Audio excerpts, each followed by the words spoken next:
दोस्तों, क्या आपको पता है कि एक तोते ने माता सीता को बहुत बड़ा श्राप दिया था, जिसका जिक्र रामायण में किया गया है, जिसके कारण भगवान श्री राम ने माता सीता का गर्भावस्था में परित्याग कर दिया था। लेकिन दोस्तों, ज्यादातर लोगों ने कथाओं में यही सुना होगा कि माता सीता का परित्याग श्री राम ने एक धोबी के दोष लगाने के कारण किया था। लेकिन इसके पीछे की असल कहानी ज्यादातर लोगों को पता नहीं है कि आखिर वह धोबी कौन था और माता सीता के ऊपर दोष लगाने का उसका कारण क्या था। मित्रों, रामायण कई भाषाओं में लिखी गई है।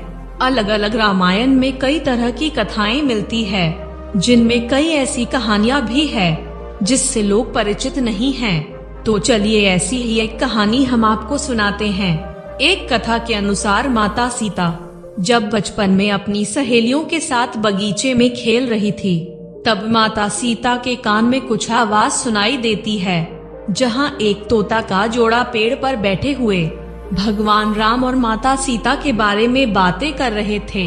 उनकी बातों को सुनकर माता सीता का ध्यान उन पर गया। मादा तोता बोल रही थी कि अयोध्या के राजकुमार राम काफी प्रतापी राजा बनेंगे, उनसे यहाँ की राजकुमारी सीता का विवाह संपन्न होगा।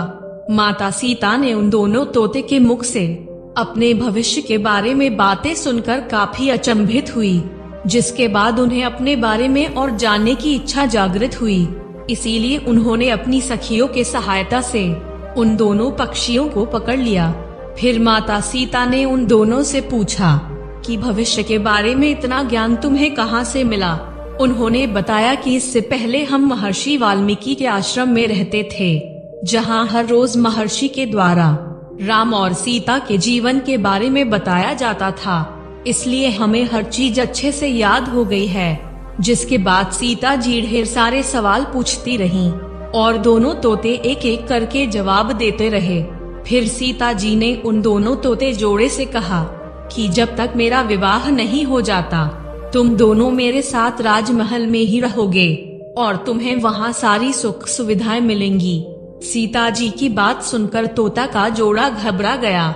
नर तोता ने माता सीता से काफी विनती की और कहा कि हम खुले आसमान में उड़ने वाले पक्षी हैं, इसलिए पिंजरे में कैद रहकर हम जीवित नहीं रह पाएंगे। कृपया आप हम दोनों को आजाद कर दीजिए। तोते ने इसके लिए बहुत याचना की। तब सीता जी ने नर तोते को छोड़ दिया, लेकिन उन्होंने मादा तोते को नहीं छोड़ा और कहा कि ये मेरे साथ ही रहेंगी।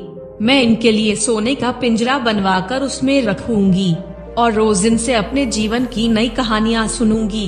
तोता ने कहा कि मेरी पत्नी गर्भवती है, इसलिए उनको ऐसे समय पर जाने दीजिए। फिर भी माता सीता को उन पर थोड़ी भी दया नहीं आई और वह स्वार्थी और निर्दयी बन गई।